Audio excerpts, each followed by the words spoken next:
Halo, jumpa lagi dengan channel YouTube saya, Dr. Juniarti Aka. Now, I didn't look at the price first. I look at the business first and try and figure out what it's worth, because if I look at the price first, I'll get influenced by that. So I look at the company first. I try to value it, and then I look at the price, and if the price is way less than what I've just valued it at, I'm going to buy it. Now, I didn't look at the price first. I look at the business first.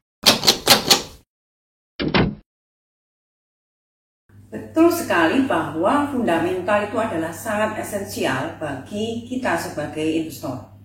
Nah, tidak mungkin misalnya kita berinvestasi pada perusahaan yang memiliki, dikelola dengan tidak baik, yang operasionalnya buruk. Nah, oleh karena itu, kali ini mari kita akan bersama-sama belajar bagaimana cara membaca fundamental ekonomi saham di Bursa Efek Indonesia. Fundamental ekonomi bukanlah penggerak utama pergerakan harga saham. Tetapi fundamental ekonomi memberi landasan kuat untuk investasi saham dalam jangka panjang, di mana data fundamental tersebut seringkali akurat di dalam mengukur potensi kemajuan sebuah perusahaan. Sebagai gambaran awalnya, mari kita lihat ilustrasi berikut. Misalkan ada dua perusahaan. Perusahaan A memiliki ROE atau Return on Equity 1%, sedangkan rata-rata ROE emiten di sektor tersebut adalah 3%. Nah, bisa disimpulkan bahwa pertumbuhan perusahaan tersebut hanya akan mencapai 30% dari rata-rata perusahaan sejenis. Tetapi secara harian, bisa saja saham tersebut melejit karena adanya isu-isu merger atau akuisisi dan tindakan korporasi lainnya atau corporate action lainnya. Nah, tetapi itu semua corporate action tersebut itu tidak akhirnya juga akan butuh konfirmasi. Bagaimana hasilnya secara real?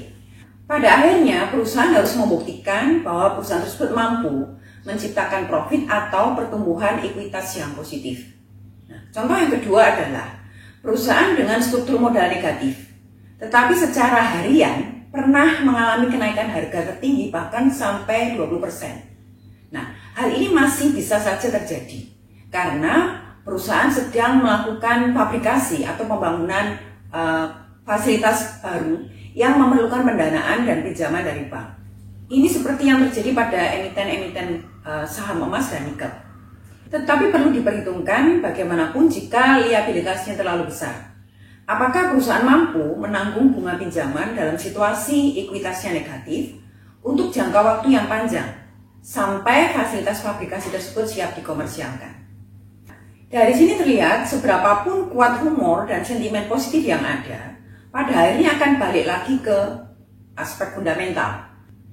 Bagaimana perusahaan mampu membukukan profit yang cukup, yang memenangkan persaingan dan tumbuh secara berkelanjutan. Nah, oke, mari kita akan lanjutkan. Jadi bagaimana mengukur fundamental perusahaan publik?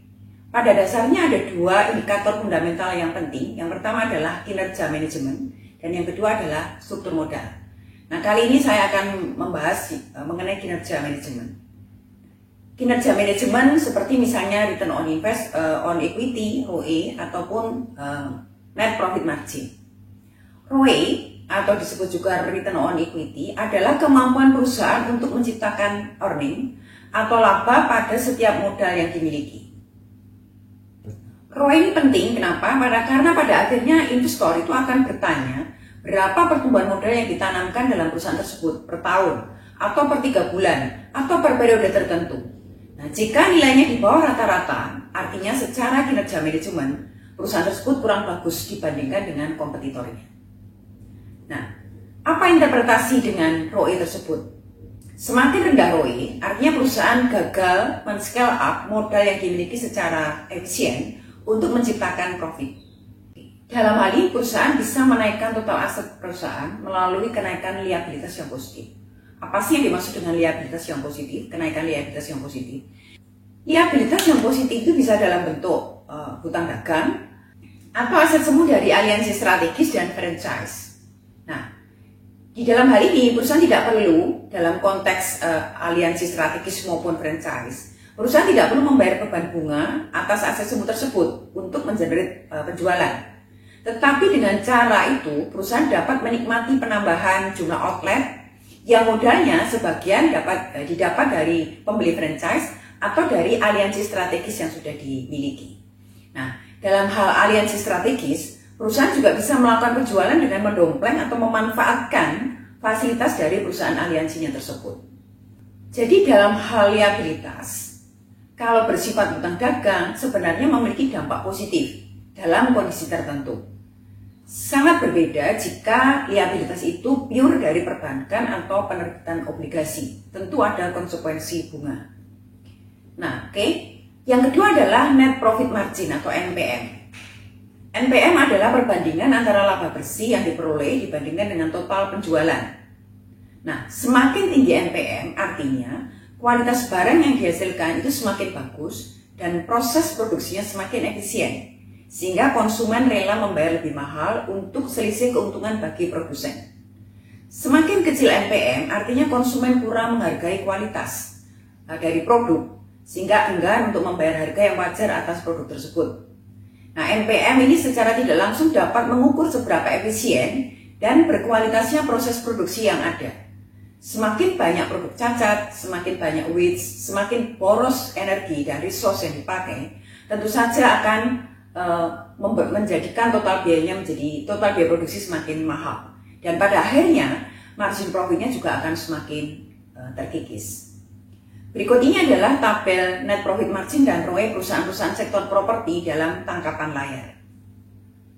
Nah, dari sini kita bisa membuat estimasi perusahaan properti mana yang paling bagus kinerja manajemennya. Oke, demikian penjelasan saya bagaimana mengukur fundamental perusahaan dari sisi kinerja manajemen. Nah, pada video selanjutnya saya akan menuntaskan pembahasan mengenai bagaimana membaca kinerja fundamental dari struktur modal. Terima kasih sudah melihat video ini. Jika ada pertanyaan atau komentar, silakan tanpa ragu untuk menuliskan dalam kolom komentar berikut. Terima kasih, jangan lupa like, share, dan bagi yang belum subscribe, silakan untuk menekan tombol subscribe. Oke, untuk menikmati atau untuk memberikan kepada Anda bagaimana membaca fundamental perusahaan, kali ini saya akan memberikan free kepada Anda yang membutuhkan. Silakan untuk mengirimkan email. Saya akan memberikan data fundamental dari perusahaan-perusahaan dengan kenaikan harga saham harian tertinggi. Silakan dimanfaatkan fasilitas ini.